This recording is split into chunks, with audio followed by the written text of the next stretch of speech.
Next slide, please. So I would like to, I think you need to click one more time. Sorry. So I would like to start to briefly introduce LOCOMOTION. So LOCOMOTION stands for Low Carbon Society, an enhanced modeling tool for the transition to sustainability. And as I said before, this is a Horizon 2020 project that aims to develop scientific models to assess the socioeconomic, but also the environmental impacts of different policy options to help society to make more informed decisions about the transition to a more sustainable future. And what do we mean by society? That means civil society organizations, politicians, scientists, etc. So a broader stakeholder group. It's a very interdisciplinary project with 14 different partners from academia, think tank, and civil societies. And you can just see here on the right some of the partners' logos that are in this project. So in the end, LOCOMOTION models will assess the European Green Deal policies, for example, the transition to climate neutrality, and the effects of the pandemics, but also much more. Next slide, please. So LOCOMOTION, in that sense, aims to design a new set of integrated assessment models, also called IMS. And if you don't know what it is, IMAs are tools and models that are designed to kind of help us understand how human development and also our societal choices affect each other, and also how they interact with the natural world. And they are called integrated because they combine very different strands of knowledge or areas of knowledge. Our LOCOMOTION model is called William, and it actually builds on existing IMAs developed by the EU-funded MEDEAS project, but it also includes knowledge from other relevant models. It also has a number of improvements, just to give you some examples. It has a bit of a greater geographical coverage. It has more detail and provision. It can integrate demand management policies, and the aim is also to make this model more user-friendly.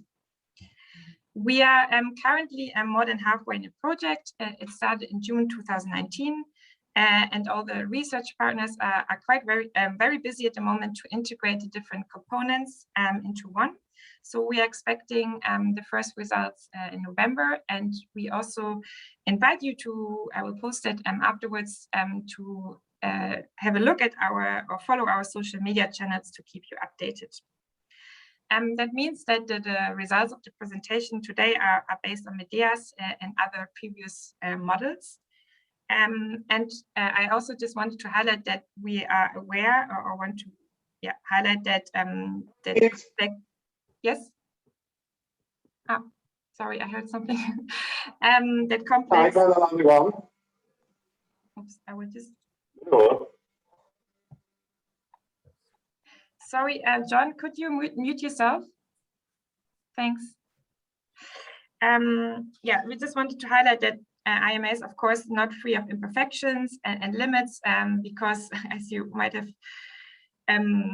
heard from how I explained it before, I mean, they must capture quite a lot of things like the societal preferences, habits, behaviors, etc., both now and also how they change in the future. However, we think that despite their limitations, they're a very valuable tool to explore the choices that will contribute to a low carbon society. So I will stop here. I mean, also, if you have some questions about the project, we can also use the Q&A.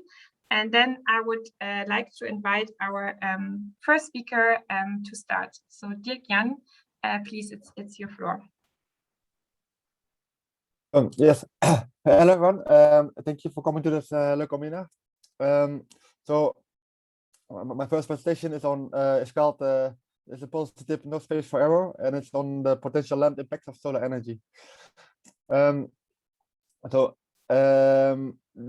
reason why we chose solar energy, because it's getting an increasingly important role in decarbonization pathways. Basically because solar resources are very abundant. They are like, you can generate anywhere. There's zero emissions, of course, but it's also like less visible and noisier with energy. So the overall social acceptability of solar energy is really high. and it's cheap. It's like every time it's becoming cheaper every day, and it's in many places it's already the cheapest source of new energy capacity with costs still declining. So um, um, we are focusing here on the land occupation of solar, which is not it's not really investigated a lot before this.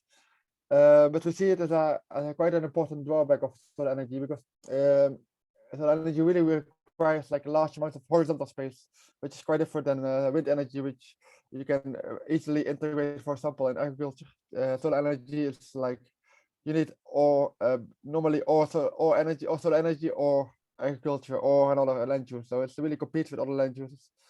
And most land in Europe already has like a high productive or natural value.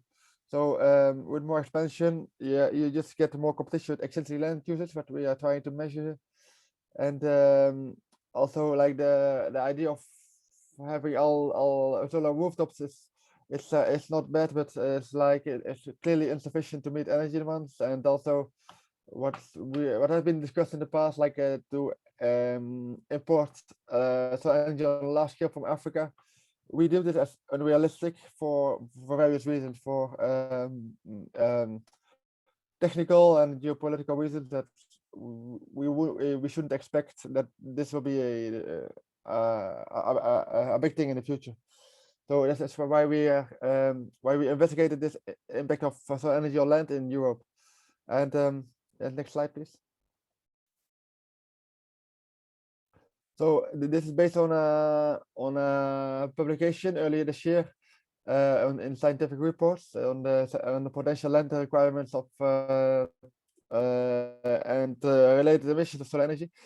We used the Globalization LS model for this research. So not William, but it's this model combines different systems, including the energy and land system, which is the most important here. And what we did in this model basically is include write a new module which combines which combines basically the energy and land system for solar energy. So it demands solar energy in the energy system now demands land from the land system. And then we look on the competition impacts that this has and the impacts on land use emissions.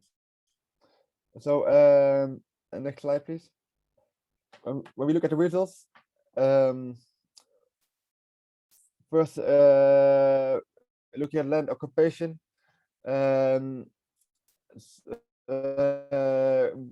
if we get like, for example, 50% is like maybe a quite extreme scenario, but it's not completely unthinkable, like the 50% of electricity from solar energy in 2050. Then we're looking at the scenario of like 2-3% of mostly of West Europe being occupied by solar energy of land. You can take this much or not a lot, but if you, for example, compare it with the current amount of urbanized land, so all towns, cities, roads, that is more or less of the same scale, as around 3%. So it's almost double the amount of constructed land. So it's in that perspective, it's certainly not negligible. And if you look on the right figure, we see basically where instead of what land, this solar energy will likely come according to the model. So we're looking here at the overall changes from 2015 to 2050. So 0% for the 0% graph on the left is kind of the baseline here what we use. So without any solar energy, we would anyway see like a transition from natural lands, such as but also abandoned lands, barren lands, to agriculture and to forestry, for commercial forestry. But if we are going to introduce more land-based solar energy into this mix, this yellow part gets bigger and bigger, and are quite a big important part of overall total land use changes in Europe will be because of solar energy in this context. This includes all changes from 2050 in 2050 relative to 2015. So that doesn't mean that, for example, solar energy directly replaces cropland or forest, but it can also be that solar energy is installed on like a barren land, on a empty land plot, but then because of the solar energy being there in the future, at some point in the future, it cannot be used for another purpose. So without solar energy, it might have been used for agriculture or for of planting trees, but because the solar plant is there, that's not possible anymore. So it measures like the overall effect on land, and this is in Europe, but we also see that like the overall impact on natural land in Europe is not very big. It's like mostly commercial land uses such as agriculture and commercial forestry. But this also, of course, has impacts outside of Europe, because this means that agricultural land and also commercial forestry outside Europe would increase to meet global demand, and this outside Europe does really affect mostly natural land. Because of the land competition impacts, basically. Next slide, please. So the replacement of finally natural land in or outside Europe for solar energy also has the impact on land use change emissions, and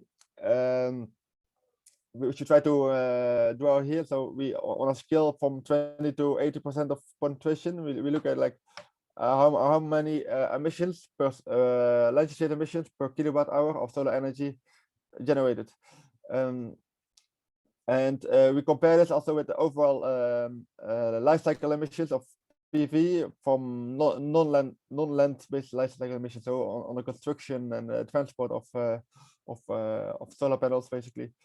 So we see, like, if you take into account this land impacts, basically around 50% of the overall impact of solar energy, the overall emissions from solar energy would increase about 50%. But it also, as the figure shows, it depends a lot on the land regime. So on how those solar parks are managed, basically, because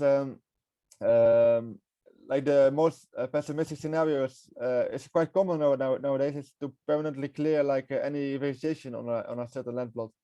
So you can like completely clear land, put solar panels, and make sure that there's no vegetation afterwards, and that really has a quite important impact on land vegetation. Then the blue line basically reflects like you keep the land more or less as it was. So if you install a solar panel, solar park on grass, on a pasture, you just keep it as a pasture, or you replant it as a pasture, even if in the construction phase you have to remove something, you replant it afterwards. So the idea is like whatever was, for example, barren or sand, you keep it as sand, and whatever was grass, you keep it as grass. And then the green one is that reflects like a scenario where all land that is used for solar energy will be transformed to grass, which is also a possibility, because, for example, if you already take away the agriculture, you don't really need, you can also use that land for capture carbon, basically.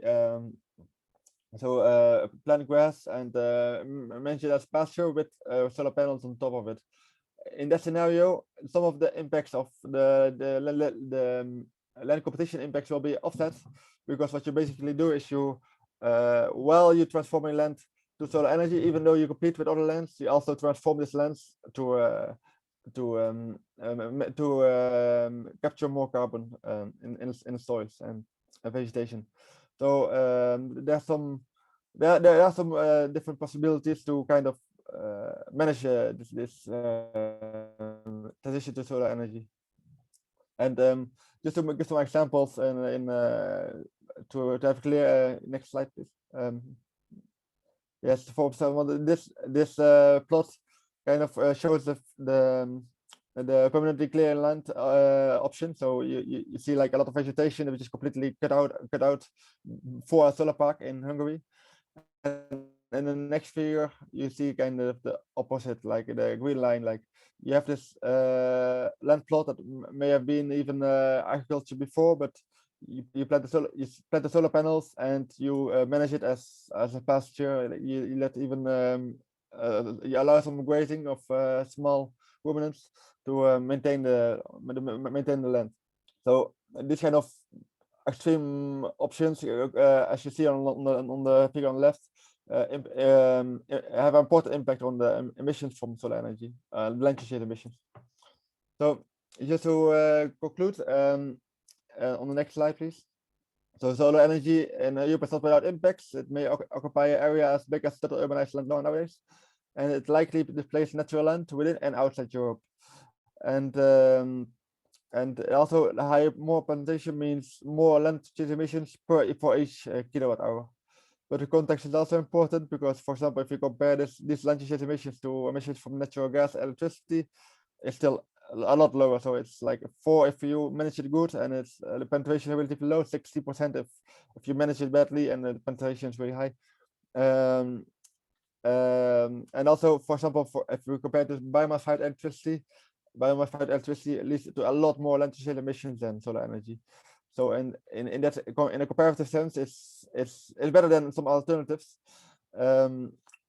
But there's some recommendations here as to introduce more policies on siting and land management of solar parks, so to make sure that the land impacts are as minimal as possible. Also, to as much generation as possible in urban areas which has no impacts on land, and in general to reduce energy demand, to make sure that like the penetration level of the overall penetration of solar energy is manageable. Yes, thank you. Thanks a lot, Dejan. There were some very, I think, interesting insights on the potential impacts that solar can have, and also great that you gave some recommendations how we can avoid some of the risks that you just mentioned. I would like then hand over to Luis for the next presentation on the energy costs of the transition to renewable energy. Thank you, Kathy. So I'm going to present the next tip. This is related with the cost of the energy that the renewables have. Please, next slide. Well, just such an introduction, just to take into account that the energy we need to use the energy. So to get the final energy that we use, you know that it's necessary to spend energy first. That means that we need energy to extract the primary energy, let's say anyone, oil, coal, natural gas, and so on. Also, we need energy to transform the energy into this final form, electricity, heat, whatever. And also we need energy to transport energy.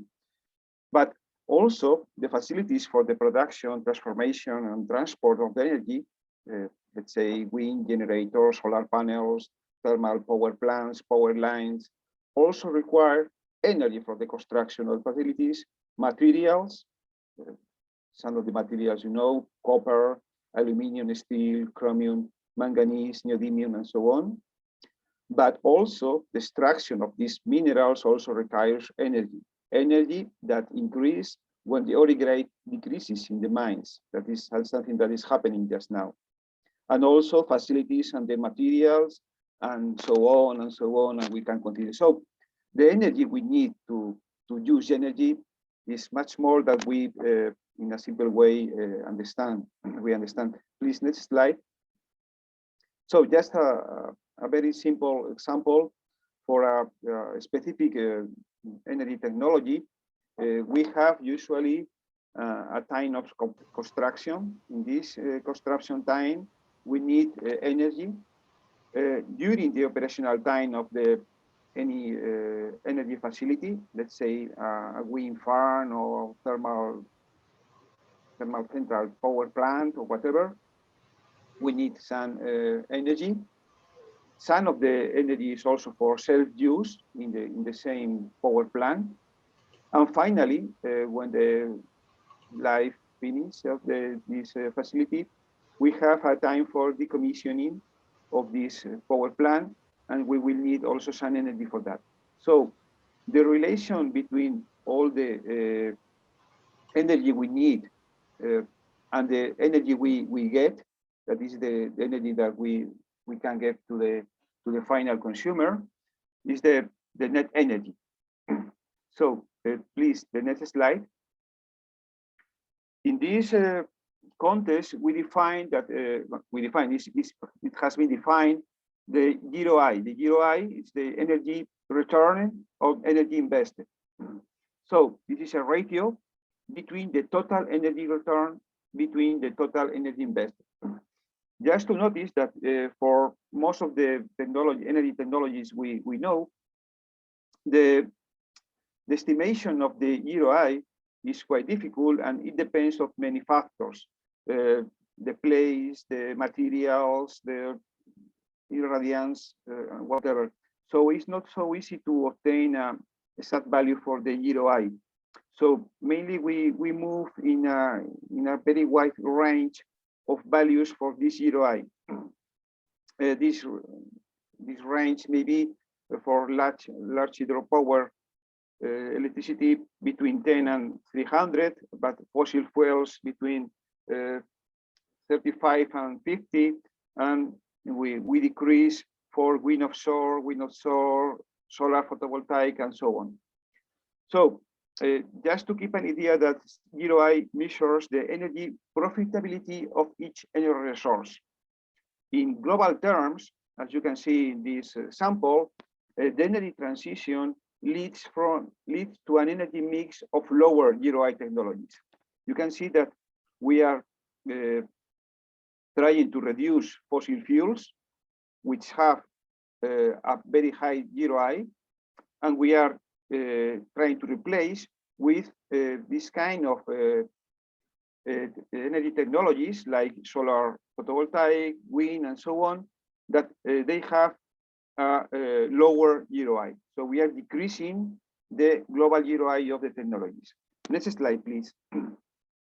In global terms, some authors have explained the decrease of the GROI with two components.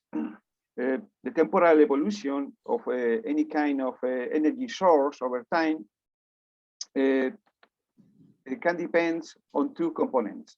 One of them is the technology, and the technology usually improves over time, but in a limited way. This is this curve. So at the beginning, the curve increased, but over a certain time, the maximum efficiency of the technology is limited. However, the quality of the energy resource decreases over time. What does it mean, the quality of the energy resource? It does mean, let's say, for example, in the case of oil, the oil we obtained in the last years has a lower quality of the previous oils in the past decades. But also in the case of wind, obviously the wind is the same, but the first wind farms, we use the best places with the higher wind speed and so on. However, now we need to use, let's say, a worse places for wind, for example. So in global terms, there is a physical depletion component of this energy source. If we combine both curves, the improvement due to the technological advance and the physical depletion of the source, we have the results that is a decrease of the GROI in global terms for a specific technology. Please, next slide. Well, if we put together all the technologies from the GROI of the society, we can give an overview, starting from the primary source of energy, oil, gas, wind, whatever. Then we obtain the production of energy vectors. Obviously, we have some transformation losses. Then also we have some issues related with intermittency in the case of renewable energies, let's say overcapacities, storage, overgrids, and so on. And also we can have some storage losses. Later, we will need some transport of energy vectors, and also we will have also some distribution losses. And finally, we obtain the energy that is delivered to society. one part of this energy goes for the production of energy vectors to transport and so on. So we obtain only one part for final use of the energy we have at the beginning. Next slide, please.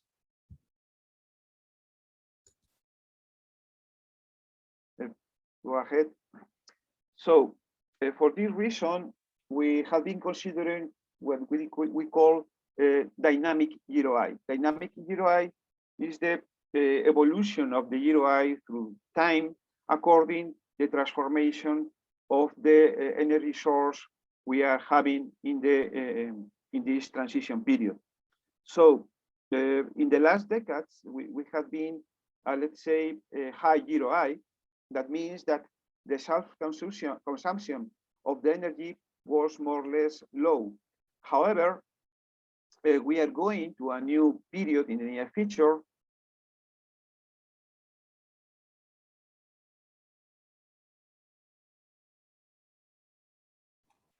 the transition in which the self-consumption, that means there will be more energy to produce energy. So we have evolution of the GROI during time. Please, next slide. So in the model we are using, Mireas and William, we have simulate three kind of scenarios, three green growth type scenarios.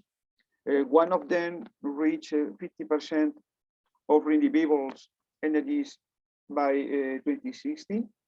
The second scenario reach 75% of renewable energies by the same year. And finally, the last scenario, we will reach 100% of renewable energy share by 2060. So this is the scenario, the share of renewable energies in the electricity mix. And we can observe how the GROI decrease over time for each scenario. Obviously, in the case of we want to reach 100% of renewable energies by 2060, the decrease is faster, and we will reach a very low values for GROI. This is the GROI of the system globally, not one technology. However, if we try to reach only 50%, obviously it will have some other consequences. But from the point of view of the GROI, the decrease of the GROI is slower. We need to take into account that these values of the GROI have been studied for other authors, and for some authors, you can check in the literature, they think that we cannot sustain a complex human society when the GROI is below 10 or below 5. You see that in all the scenarios, we are more or less between 10 and 5.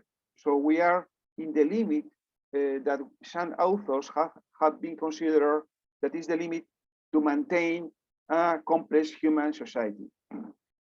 Next slide, please. So just the conclusions. Energy transition will require significant monetary and physical investments. Fast transition to renewable energies, as obviously required to mitigate climate change, will at least reduce temporarily the amount of net energy available to society, induce the rematerialization of the economy rather than its dematerialization. This is quite important because we will need much more materials and minerals than we have thought. And finally, we will have more energy losses, mainly due to the more energy transformation and transport processes. And finally, the GROI is expected to decline during the next energy transition. So we can think about if it will suppose a sustainability risk for our complex society model. Next slide. And finally, just for a short recommendation, general recommendations from this study, policies aimed at optimizing at management mineral resources. We will need the reduction of use, substitution, recycling, and so on. We will need also for medium and long-term planning of the energy transition with a global assessment perspective. materials, environmental impact, land use, social equity, and so on. Also, we will need policies aimed at reducing energy demand. This is something similar that Dirk mentioned before. And also, we will need policies aimed at promoting sustainability and local development by limiting dependence on a complex global society.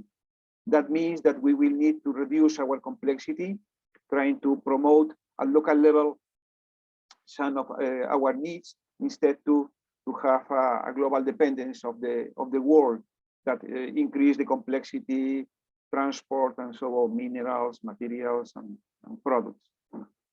So that's all for my point. Next slide, just a minute. If you want to check some data, figures, and obviously much more information about what we have been talking, you can check these recent papers. That's all. Thank you. Thanks a lot, Luis. Also very interesting presentation. Also, when you talked about the decrease the dependency, it also made me think about the current energy crisis that we have, or the rising energy prices.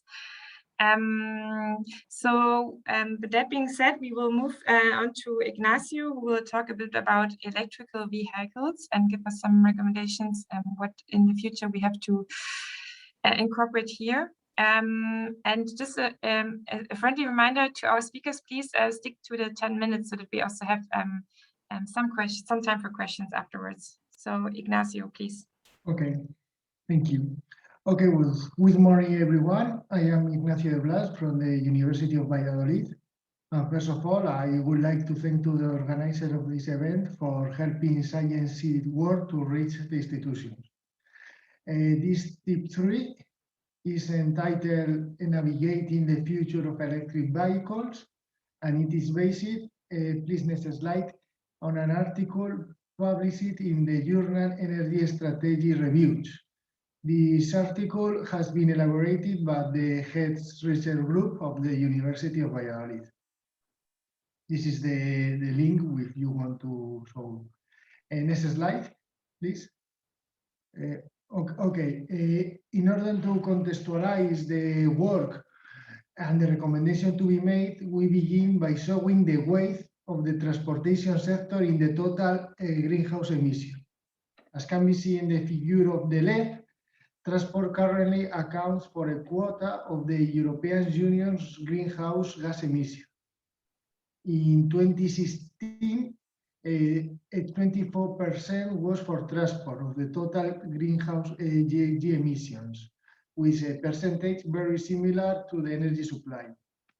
And as can be seen in the figure of the right, after a few years when due to the economic crisis, GHG emissions associated with transport was reduced, in the recent years emissions continue to rise as demand grows. The behavior is different from other sectors in which the emissions are not growing in the recent years, and also goes against the objectives set by the European Union and the main institutions. Please click. I don't know, it's not very good. For example, the European Green Deal seeks a 90% reduction in this emission by 2050. The figure is not very clear, I'm sorry. So in our research group, we have carried out a different simulation in the MEDEAS W model with the aim of evaluating different policies to achieve the important goal of reducing the emissions. Without going into the detail of the MEDEAS W model, due to the lack of time, we want to show in this figure, it is the multidisciplinary of the model. It is composed of 9 modules that cover economic, energetic, climatic, and other environmental aspects, and also social questions. And also, with this figure, we want to show the complexity of the model with multiple feedbacks between the different modules. And to understand the results to be shown in the next slide, it is important to keep in mind that the MEDEAS model is a global model. It is not a European Union focused model. Also, due to the feedback between the different modules, it is able, the Medea's work is able to capture existing transport-related complexities. For example, how the policies affect to the mineral consumption. And finally, it is also important to note that Medea's model allows for the analysis of both technological change policies, such as replacing all vehicles with electric vehicles, as well as the evaluation of the lifestyle change policies, such as, for example, replacing cars with bicycle or not motorized travel. Please, next slide. Then, to achieving a 90% reduction in GHG emission, that is the objective of the European Union, a major pillar of the European Union's strategy is to transition to so-called clean vehicles. Then, in Medea's, we run two simulations in which we propose a major replacement of the existing vehicles with these cleaner vehicles. The simulation EV High is a hypothetical simulation of very high electrification in inland transport. For example, all personal cars, all motorcycles, the buses are assumed to have been replaced by battery electric vehicles, and 80% of the heavy vehicles to be hybrid. As can be seen in the figure, the green line, this simulation only managed to reduce about 15% of the greenhouse gas emission for transport by 2050, a far cry from the target.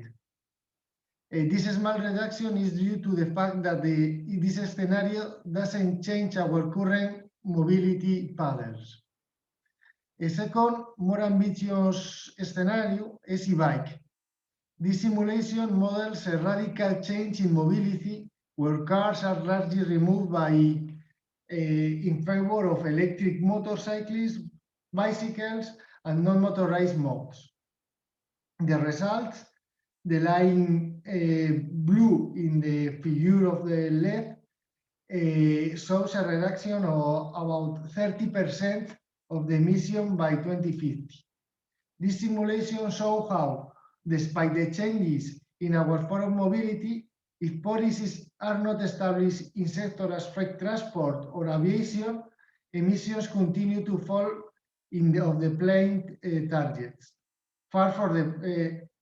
very far of the planned targets. And another problem is the mineral resources. Manufacturing the batteries for all these electric vehicles will deplete the reserves of different minerals like copper, lithium, and manganese. For example, for the case of the lithium, as can be seen in the table, in EV height simulation, the production of batteries for electric vehicles implies more than 100% of the existing reserves, 132%. Please, next slide. Then our model shows that achieving a high reduction in global transport emission requires a scenario which involves a drastic reduction in the demand for transportation, especially for air transport. And this will be combined with a reduction in the world economy activity. And this requires not only less flying, but also that tomorrow's society should be propelled mainly by bicycle and public transport, and also that freight and long distance travel should be mostly done on railways. This simulation achieves, as can be seen in the figure, in the red line, a reduction of 80% in the transport emission by 2050. This is the objective that we set in our model for world, not 90%, which is set in the European Union by 2050. The figure of the right, I'm sorry because you can see the different type of transport, show the emission associated with a type of transport, both in the historical period and in the projection made to achieve this target set. And please, next slide, and this is the final because we have them. Based in our work, Our policy recommendation at European Union level are, and related to the transport in the large cities, policies to promote widespread teleworking even after the pandemic. Once the worst phase of the pandemic have passed, in countries like Spain, presence and work has been recovered. And it is very important because a significant part of the demand for transport, more than 10%, is due to go to work. Another policies make inner cities areas car-free zones.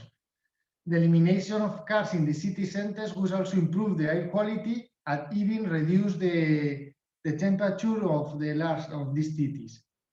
And another interesting policy is invest heavily in public transport and car sharings.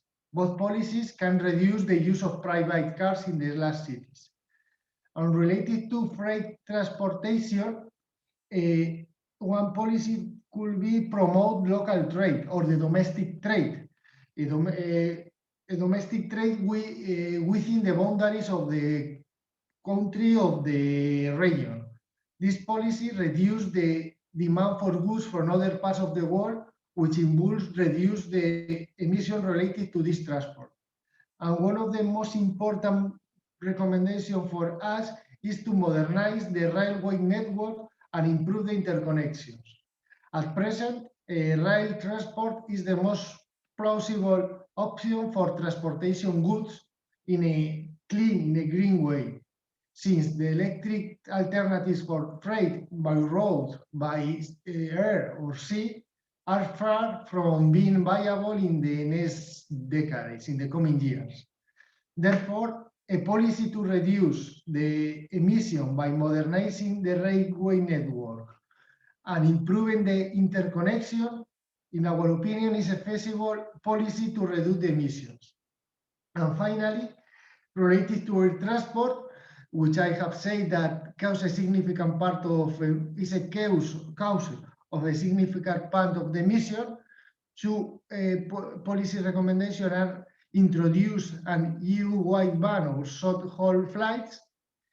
Some countries like France are already considering introduce this policy when other possibilities as the rail are available. And another option to reduce the aviation use is to impose a kerosene tax on flying. And with this with these 7 policy recommendations, that's all for our side. And later we can discuss about the work that we do and also about this policy recommendation. Thank you. Thanks a lot, Ignacio. That was really interesting. And I think this also shows that it would be interesting to what does this mean, for example, for the smart and sustainable mobility strategy, one of the flagships in transport in EU, which is still, I think, focused on privatized, individualized infrastructure and more efficient aviation and kind of greening the infrastructure right now, instead of actually how can we shift to more sustainable modes of transport and how can we also tackle some of the inequality issues when we think about transport. So thanks a lot. So maybe we also have some time later to discuss this. I also saw some questions already, so thanks for that. We will come back to them in the Q&A. I would then like to invite Tiziano, who we also had some green growth discussions already, and he will talk a bit about alternatives to green growth. Tiziano, please. Good morning, everyone. And here I'm trying to show some issues related to the green growth. And okay, we can go to the next slide. However, before going in each of these points, I'd like to frame a bit the discussion in a sense that the problem of what is now called the sustainability is not a new and a recent problem, but it has been discussed by at least 50 years. And indeed, like 50 years ago, the limits of growth was written and a model was developed by the MIT and also the work of Georges Reagan on the limit of biophysical limit on economic growth was already there in the 70s, so it's not a new problem. However, only in the last decade, the evident problems generated by climate change made necessary also to include the environment and the ecological limits into the policy agenda. And from that, the green growth proposal emerged. So green growth is a recent response to the problems that have been raised several decades ago. Okay, so what is, first of all, I just try to underline what green growth is, what is the proposal, and what are the possible problems, mostly in terms of social issues like inequality. And then I try to define some tips. Okay, so green growth is a proposal that it is framed within the mainstream economic approach, in a sense that it is based mostly on economic activities and how to continue growth, so economic growth, that is an increase of GDP, that is a monetary measures of economic activity, and by reducing the CO2 emissions. So green growth relates mostly to energy policies and incentives for innovation, so mostly on labor productivity and energy efficiency. So the main paradigm here, I mean, the main idea is that technology could allow us to solve most of the problem. So the focus also has been moved from social issues to mostly to technological issues. So how to reduce the pollutant source of energy, and how to, but on the other hand, how to produce more energy to sustain more consumption. Second, green growth is based on a market-oriented vision. So the idea is that markets, free markets, most of all, are able to efficiently allocate resources. So most of the resources should be privatized, so transformed into monetary, into commodities, so can be priced and calculated as a monetary value, so it can be included in GDP, so GDP can grow.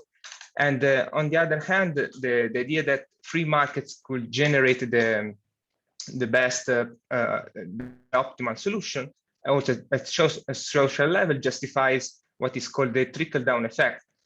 That means that, okay, even if we don't care about distribution, the growth of markets will generate benefits to everyone. Maybe the poorest will not benefit the most, but will be better off than in absence of the free market. And so this trickle-down effect also justifies a limited compensation policies for low income and almost no care about out-of-market activities, because of course out-of-market activities cannot be monetized, so cannot be included in the calculation of GDP. And so it seems, so it is as if they have no values. So from the one hand, the framework, the theoretical framework is based on market-oriented, in a market-oriented society. And the most of the problems that actually relates to a complex system, so to several issues and problems, so to several spheres, social, ecological, economical, and so on and so forth, that are interconnected, have been summed only to two main indicators, that are GDP and greenhouse gas emissions.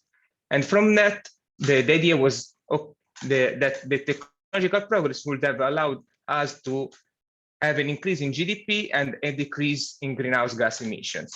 However, this is based on a weak theoretical and empirical foundation, because indeed no decoupling has been observed so far, at least in most of the cases. And also we might have also problems in terms of job destructions and inequality. So if you can go to the next slide. Okay, so these two graphs are based on a study that we have done in Pisa, And I have no time to go into the details of the model and so on and so forth, but the main idea here is to create a system dynamics, a model based on system dynamics, in which the economy of a country, in this case was France, was simulated, and we compare alternative scenarios. The green one is the green growth scenarios with the assumption made before. So with assumption related to high energy efficiency, or mostly on high technological progress, to simplify. And then we see that the green line, so if we observe the greenhouse gas emissions, they drop from 2020, so the year in which the policy has been implemented, to 2050. But if one looks at the Gini coefficient, so the Gini is a measure, is an indicator of inequality, and in as much as this indicator is higher is the inequality, we can observe that the green line grows. So it implies that also inequality is increasing. While if we add, for instance, in the red and in the blue scenarios, social policies, so for instance, a working time reduction, a job guarantee, and basic income and others, we can obtain the similar results in performance in terms of environmental indicators, so in this case, greenhouse gas emissions.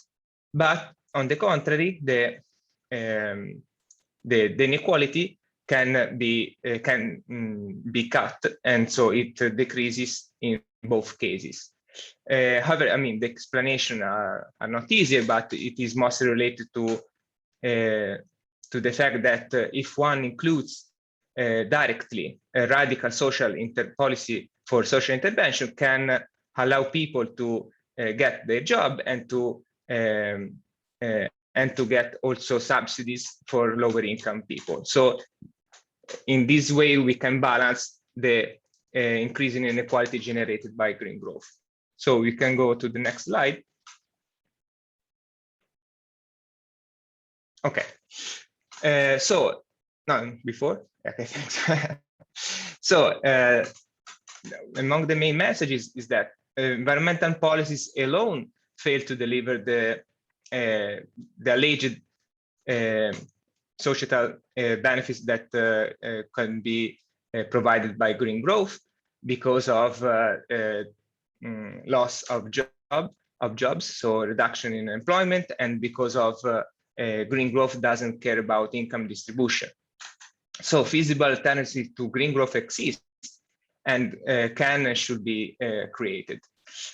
From just to list a couple, there is the European Just Transition Mechanism should then incorporate several dimensions of inequality. So this is not only a matter of income, but is also, of course, wealth. That is another phase of the medal, but also other dimensions that we consider social well-being. So, for instance, the gender gap, so reducing the gender gap, or providing income for the care activities that are out of market, and the others.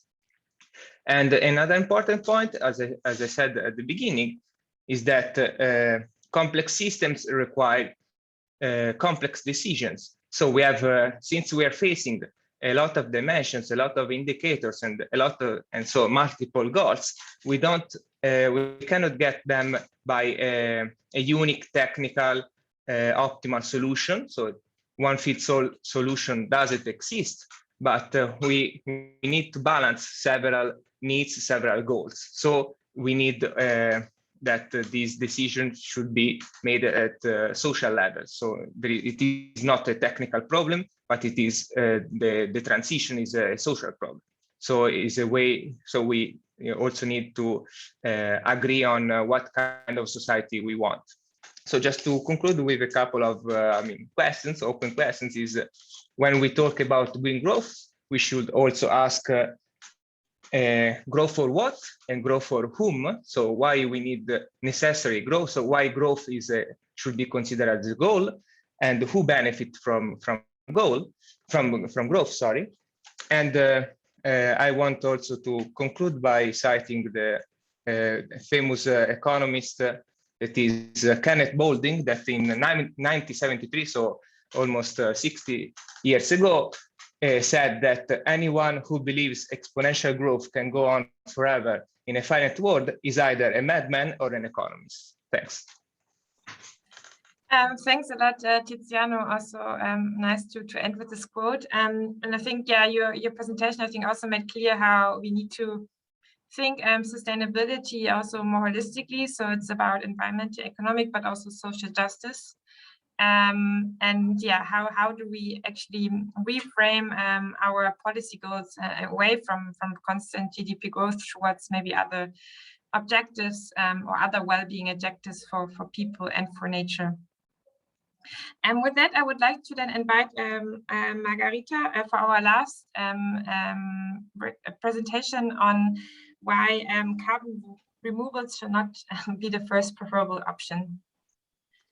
Hello, thank you everybody for this session and for giving us the opportunity to explain our findings. Please go ahead.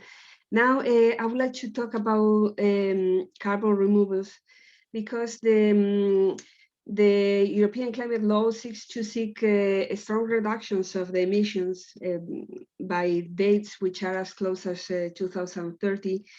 And for example, they are promoting a 55 reduction compared to the levels of 1990.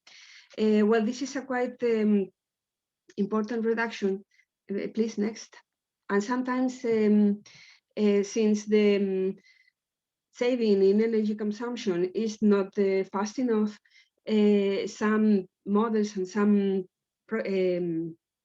targets use this carbon capture and storage technologies, so that we can store the carbon in the soil, and this decrease the emissions, although we are not able to reduce our energy consumption fast enough.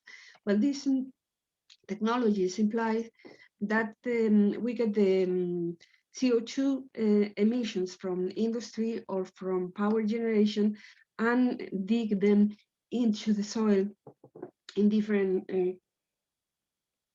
ways, which imply engineering options. No, it means it is pumped into the deposits via machines and, well, engineering technologies.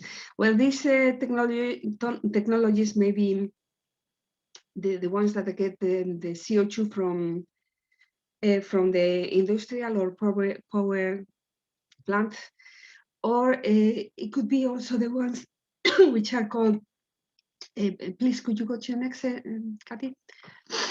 The ones that get the carbon from biological sources, such as biomass, no? Biomasses. Well, and most of these plants are not in are just prototypes, and there are very few ones which are already in operation, although there has been a quite important investment in last decades in these technologies. So we should be a little cautious about this and use the energy return on investment analysis to see what is happening to these technologies and why they are not being developed.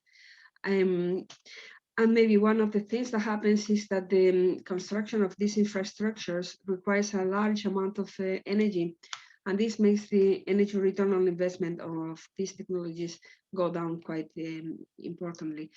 So we have done a brief analysis of this to see if this could be one of the main drawbacks. And for example, we compared the energy return on investment of coal electricity based production, no?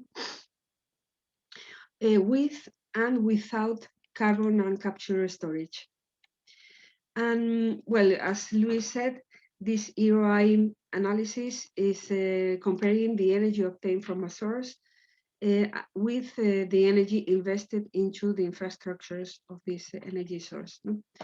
So here we have, for coal, that the ROI of electricity coal production is 46, according to some Hall et al. Studies. No?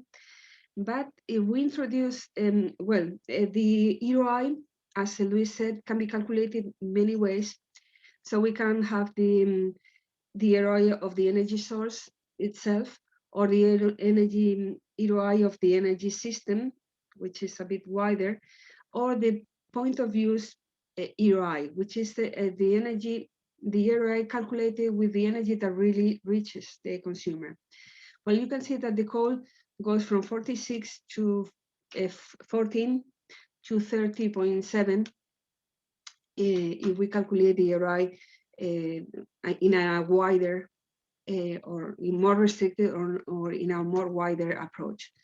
Well, let's see that if coal has this ROI when it reaches the consumer of 13.7, if we add all the infrastructure for carbon capture, so that the coal is not releasing the carbon to the atmosphere, but it is digging the carbon in the soil, the ROI of the electricity production with coal reaches 3.6. So it is a lot lower. Well, this tells us that this carbon capture and storage will make our energy sources a lot worse, no, from the point of view of the ROI. And if we do the same analysis with bioenergy, so that instead of being energy from coal, is from biomass, for example, from wood, the ROI of bioenergy is a lot lower by itself. No, instead of being 14, the basic ROI for which, as it is in coal, for bioenergy is 2.3, which is already quite low. And if we go to a point of view ROI, it is 1.7, which is close to 1.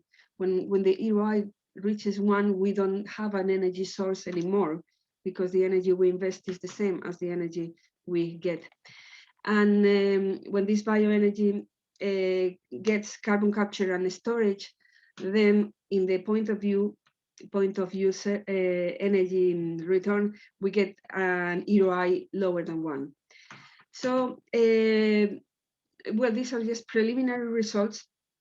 We have not analyzed in deep all the technologies and all the carbon capture and storage, but they tell us that we should be very cautious with these infrastructures, because they may end up having energy sources which are not sources anymore, which are sinks of energy. Please, next one. So the policy recommendations is to be very cautious about these technologies and do not take them as primary solutions, but only complementary solutions that may be useful for some specific cases. And well, this uncertainty should be analyzed carefully. We recommend that the ROI analysis is performed before planning or setting these infrastructures, and also be cautious with trying to use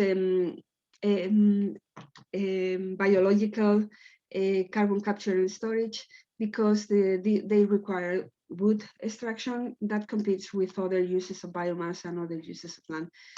But on the other hand, there are some other ways to capture carbon in the soils, which are based on biological means, such as reforestation or the increase of soil carbon by agricultural techniques or agroforestry or so on.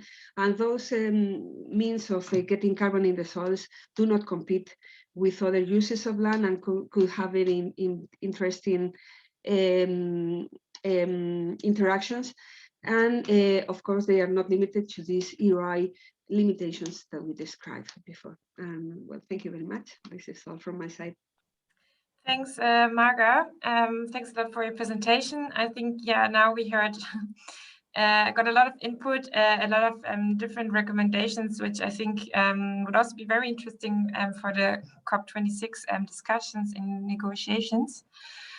So before we will come to the Q&A, we just have another quick poll I just posted into the chat. So we would just like to hear from you which recommendations did you like the most. So you can choose between those these 5 options. And while people are doing this, I saw in the chat a question from Lorenz from the EEA, if the conclusions that Luis draw could be interpreted or communicated as the need to rethink our complex societies in a way, which are not compatible with planetary boundaries, but they're rather a threat to our society. And secondly, if you also looked at the geography of the areas, because the EU might be likely to benefit from importing intermediate and final technology products whose energy cost of production is not paid by the EU, but from abroad or countries from abroad. So maybe Luis, if you want to take that question already. Well, thank you, Kathy. Well, there are several comments about the ROI in the chat, but I don't know which is the more relevant one. Maybe just to add that the decreasing of the ROI is just a question to take into account, and we have to check how to look for solutions in the framework of the real problem. The real problem is just to get a higher development society with cover all our needs, including our energy needs, but just keeping obviously reducing our climate impact, our environmental impact, climate change impacts, and so on. I think that there is no a unique solution that cover all the problems. The green growth proposal, as Tiziano has explained, doesn't have enough support to give us all solutions that we need to cover. And the ROI decrease is one of the problems that we have, but not the only one. I don't know if this answer covered your question or not, Leon. Yeah, so this was a question for Leon and Lorenzo, I guess. Yeah, I don't know if Lorenzo or Leon, if one of you would also like to take the floor, please feel free to do so. Meanwhile, we just have our poll results here, so I think people prefer the recommendations presented by Luis, and also the avoiding the inequalities of green growth. Yeah, so maybe we can then stop sharing. Thanks, Margaret, and thanks a lot for filling that out. I don't know, Lorenzo or Leon, do you want to? Yeah, I would like to Yeah. contribute here to the discussion. Thanks for the very interesting presentations. I work at the European Environment Agency, and then I think that the work you're doing in the project is quite insightful. So I'd be happy to hear more also in the future. Having said that, I see the many of the claims and points that are raised here are around the ROI, right? But there's a big gap between this, which is a kind of scientific analytical take, against what is happening in policy or even in private investments. ROI is not even understood, or maybe just known, in policy.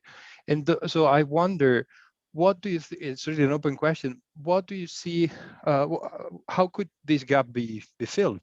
I mean, why policymakers, could you phrase it in a way that policymakers would see, okay, this is potentially a problem for us, because otherwise, you know, you're using very much that entry point, but it might not be received by the right audience. That's my question, basically. Thank you.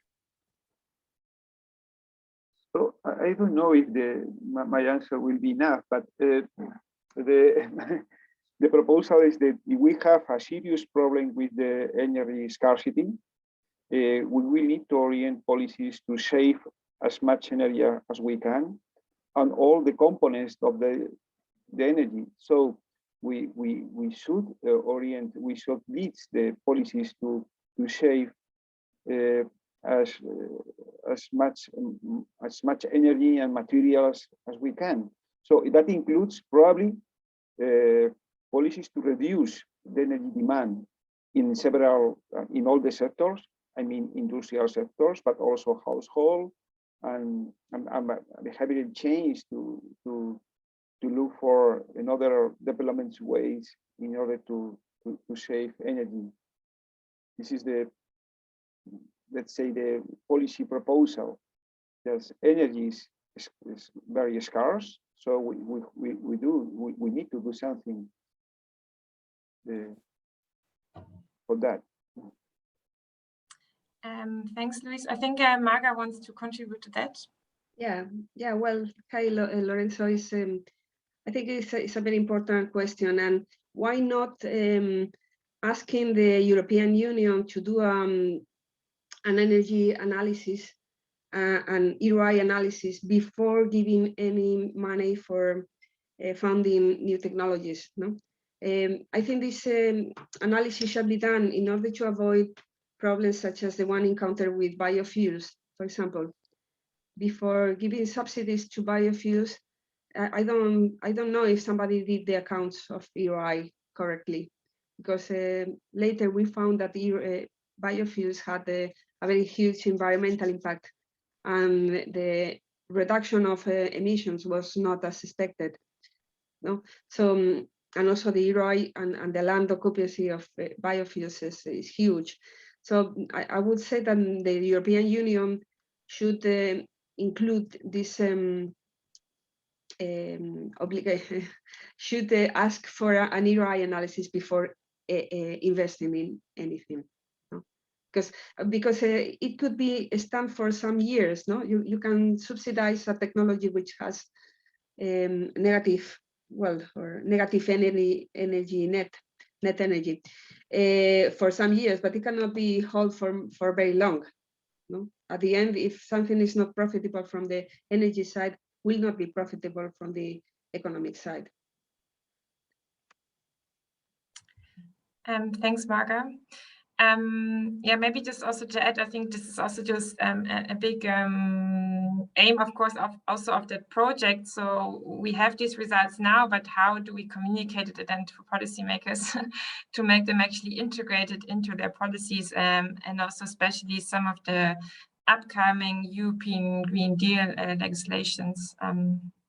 So I think that will be a very important next step as well, how to break it down.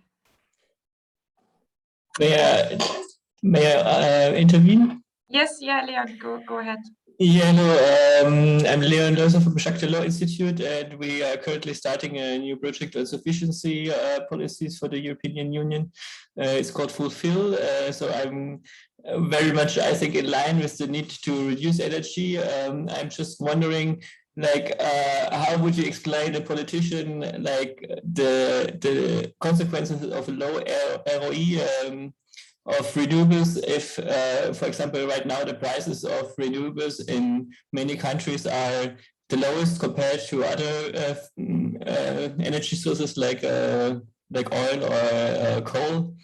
And the second question is, if the consequences of this low ROE are like you predict, wouldn't you assume that this is just like a break in climate mitigation policies, and that societies would just like try to prolong their dependence or the use of fossil fuels instead of switching to renewables, because we have still abundant fossil fuels. So why to give up all the privileges that we have today by fossil fuels if renewables bring us these consequences? Maybe I can answer the second one.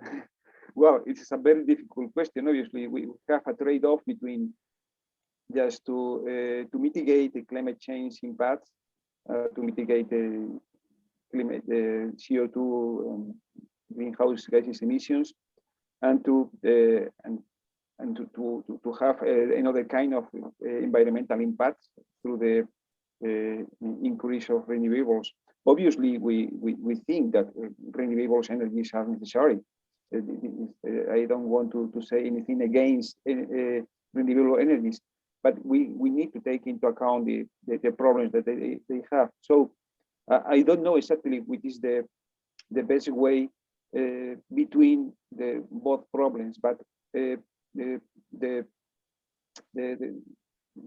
question is just to know that renewable energies are not the unique solution, and you are able to solve any kind of problems if we go to add renewable energies for everybody. It's not enough. We have another kind of problems. So taking into account this, obviously we have to move on renewable energies, but considering another kind of change that society will need to have. Let's say behavioral change in order to reduction energy consumption, for example. This behavioral change includes, for example, the question about transport that Ignacio said before. We cannot consider that we can transport any way by any way. So this is the question we have to take into account. So yes to renewable energies, but this is not the only solution. This is our point. Yeah, and maybe we could think as fossil fuels as a treasure that we are enjoying now. So we have to spend this treasure into feeding the transition and into giving the next generations the renewable energy they will have. It's like the transition is spending the capital of knowledge and the capital of fossil fuels that we have now into developing a future society with renewable energies. No, it's not just spending it for us and then leaving nothing to the rest.